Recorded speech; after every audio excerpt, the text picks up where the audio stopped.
Ces dernières semaines, un drame a secoué le monde du streaming. Jean Portmanov, un streamer français, est mort en direct après des jours de live où il a été humilié, frappé et malmené par ceux qu'il appelait ses amis. Ce sont des milliers de personnes qui ont regardé, certains ont même payé pour que ça continue. Alors forcément, une question se pose. Pourquoi est-ce que la violence fascine-t-elle autant? Et comment des gens peuvent-ils rester devant leur écran à regarder quelqu'un souffrir? Dans cette vidéo, on va revenir sur ce qui s'est passé, mais aussi sur ce que ça dit de nous, du public, et de la responsabilité des plateformes comme Kik. Parce que au-delà de ce drame, c'est tout un système qui est en cause.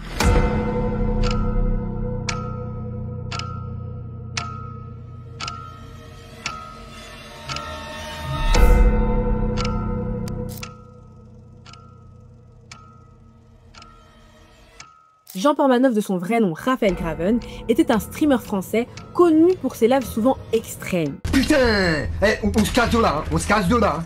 Parce que là, je commence à m'énerver, ça commence à m'énerver. Depuis plusieurs mois, il apparaissait régulièrement aux côtés de deux créateurs connus, Naruto et Safin. Avec eux, le principe était toujours le même. Il était humilié, insulté, parfois même frappé en direct. On le voyait recevoir des balles de paintball, se faire rabaisser devant des milliers de spectateurs, participer à des concepts où l'humiliation était au cœur du spectacle. Dans le bras, dans la jambe, dans le bras, dans la cuisse. Appelle les flics, appelle les flics. Voilà, appelle les flics. Voilà, c'est même pas la fin. Voilà, le genre de là. Voilà, putain, tu pas là.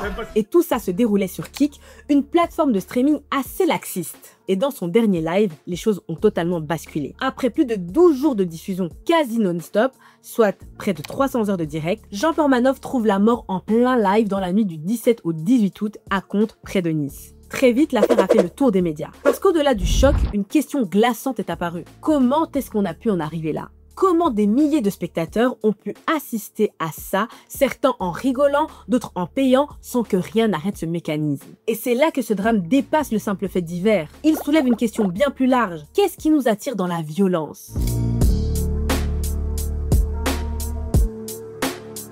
Pourquoi ces personnes se sont branchées pour regarder Jean Portmanov se faire humilier, maltraiter?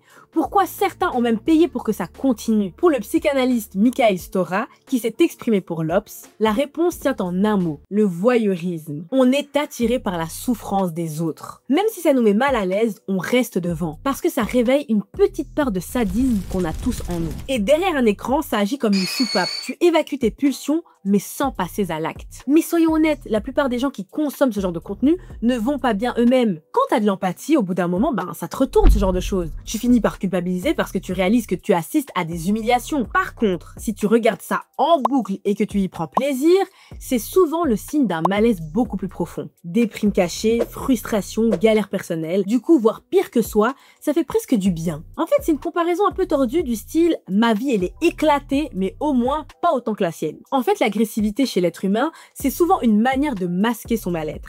Ces vidéos, que ce soit sur Kik, TikTok ou même certaines émissions télé, peuvent devenir des déclencheurs. Chez des personnes fragiles, instables, ça peut pousser à basculer. Bon, la majorité des personnes restent passives, mais il suffit d'un petit nombre pour que ça tourne mal. Puis il y a un autre risque, les gars. À force de mater de la violence, tu t'y habitues, tu deviens insensible, ta perception du monde change, et pas dans le bon sens. Et ce phénomène est accentué par l'effet de masse. Quand tu regardes un live avec des milliers de personnes, tu te sens moins responsable. Plus il y a de monde, moins quelqu'un ose intervenir. Résultat, tout le monde regarde, mais personne ne bouge. Et dans l'affaire Portmanov, beaucoup se sont dédouanés en disant « c'est un adulte, il est consentant ». Mais la réalité est beaucoup plus complexe. Selon une enquête de Mediapart, Naruto et Safin exerçaient une emprise sur lui, notamment financière. Ils allaient jusqu'à lui faire dire en live qu'il était d'accord. Une vraie manipulation en soi qui donnait l'illusion du consentement et permettait aux viewers de se sentir innocents. Et cette violence prenait aussi une tournure discriminante pour le handicap. Jean Portmanov était décrit comme vulnérable et son partenaire de stream, Koudou, est handicapé. Et tous les deux étaient utilisés dans des concepts humiliants comme question pour un golemon ou bataille de Kotorep. Et faut voir comment ça se lâchait dans le chat. Je peux vous dire que les blagues dégradantes sur le handicap fusaient. Le psychologue Olivier Duris pose une question dérangeante dans le HuffPost. Est-ce que les gens auraient réagi autrement si les victimes n'avaient pas été perçues comme handicapées? Parce qu'ici, clairement, la moquerie a pris le dessus et l'empathie a totalement disparu. Sauf que tous ces viewers-là, qui riaient, ils n'étaient pas venus pour voir quelqu'un mourir. Et pourtant, c'est bien ce qui s'est passé. Et ce décalage a créé un énorme malaise, un vrai choc. Et chez beaucoup, on a vu alors naître un sentiment de culpabilité. Parce qu'au fond, qu'on se le dise, Ils savaient très bien que ce n'était pas du cinéma. Sur Kik, on consomme de la vraie violence, avec un autre problème, la modération.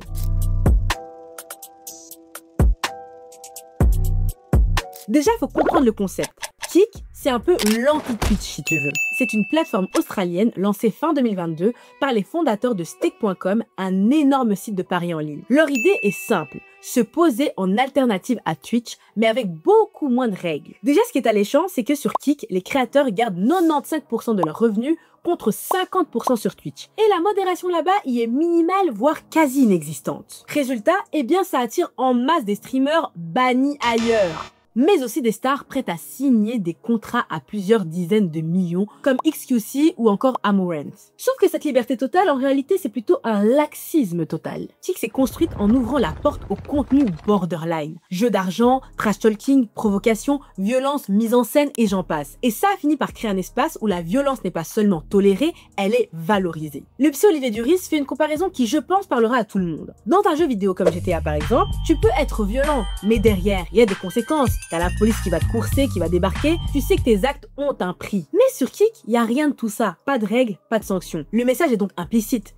Si c'est diffusé, ben c'est que c'est permis et on est tranquille. Et ce n'est pas tout. Kik ne se contente pas de laisser faire. Elle rend les spectateurs complices. Dans le cas de Jean Portmanov, tu pouvais donner de l'argent pour déclencher une claque, un tir de paintball ou encore une insulte. Bref, le public n'était pas seulement spectateur, il devenait acteur de la violence. Et évidemment, à chaque transaction, la plateforme prenait sa part. Le problème, c'est que dans tout ça, la régulation n'a jamais suivi.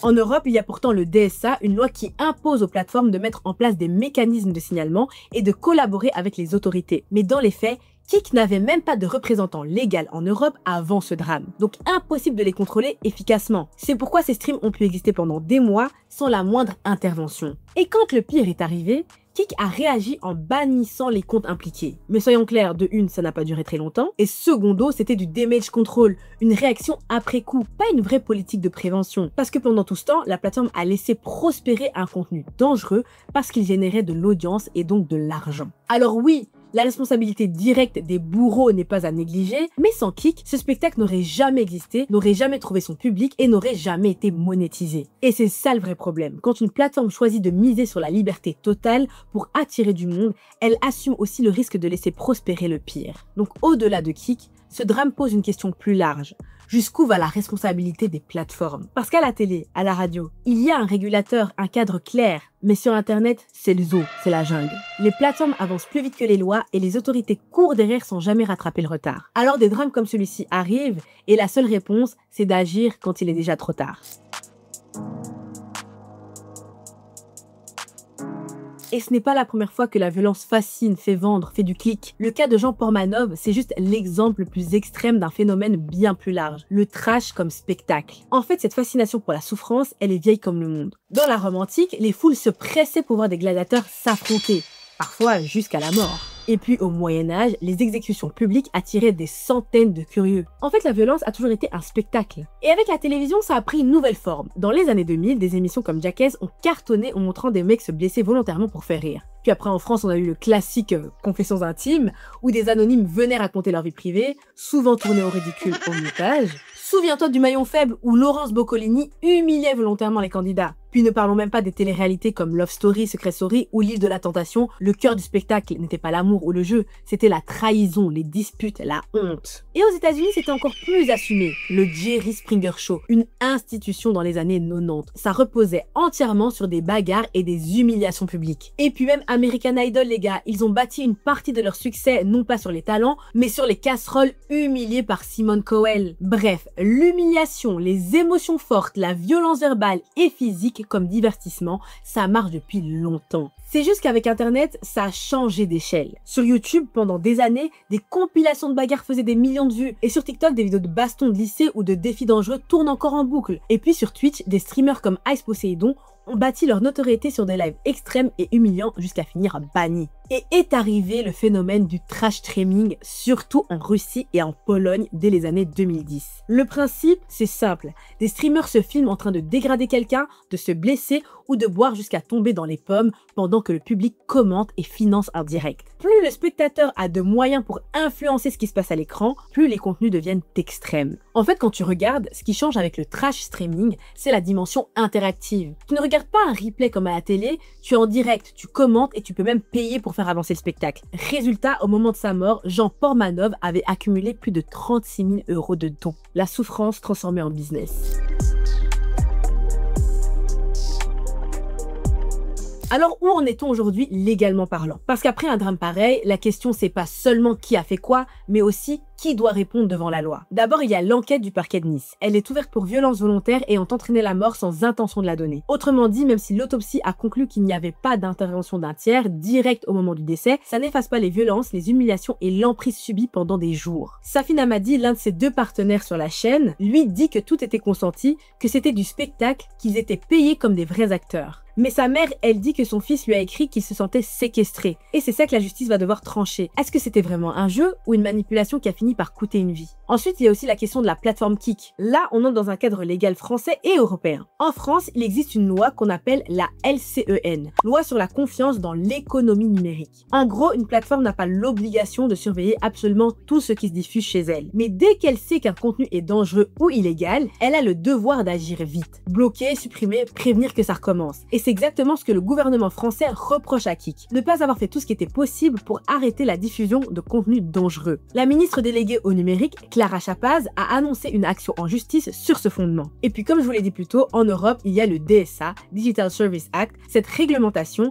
qui oblige toutes les grandes plateformes à mettre en place des systèmes de signalement efficaces, à réagir rapidement aux contenus dangereux et surtout avoir un représentant légal en Europe pour qu'on puisse les contrôler. Problème, jusqu'à la mort de Jean Portmanov, Kik n'en avait pas. Du coup, en pratique, elle échappait presque totalement aux règles européennes. Et ça ne passe pas, parce que le DSA prévoit des sanctions lourdes, amendes allant jusqu'à 6% du chiffre d'affaires mondial d'une plateforme, voire des restrictions d'accès dans l'Union européenne si elle refuse de coopérer. Et en France, il y a aussi l'Arcom, le régulateur de l'audiovisuel et du numérique, qui surveille ce genre de plateforme. Elle a quant à elle ouvert un dossier sur Kik et peut demander des comptes. Et puis la procureure de Paris a aussi lancé une enquête sur les pratiques globales de Kik, en parallèle de celle de Nice, sur les circonstances du décès. Autrement dit, Kik est dans le viseur à la fois comme hébergeur et comme acteur d'un système défaillant. Alors bien évidemment, Kik se défend. La plateforme dit qu'elle coopère avec les autorités, qu'elle applique une tolérance zéro pour des contenus comme la pédopornographie ou l'apologie du terrorisme et qu'elle n'a jamais refusé un retrait demandé. Mais dans les faits, il faut rappeler un chiffre glaçant.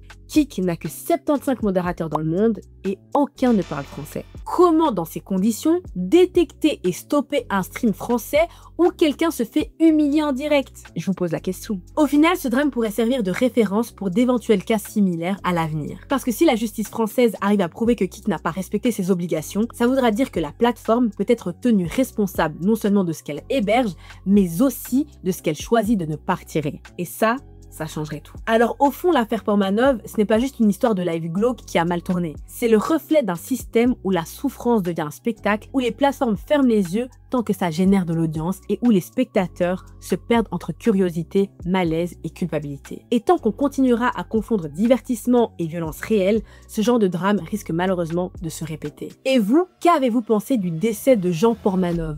Est-ce normal de mourir en plein live en 2025?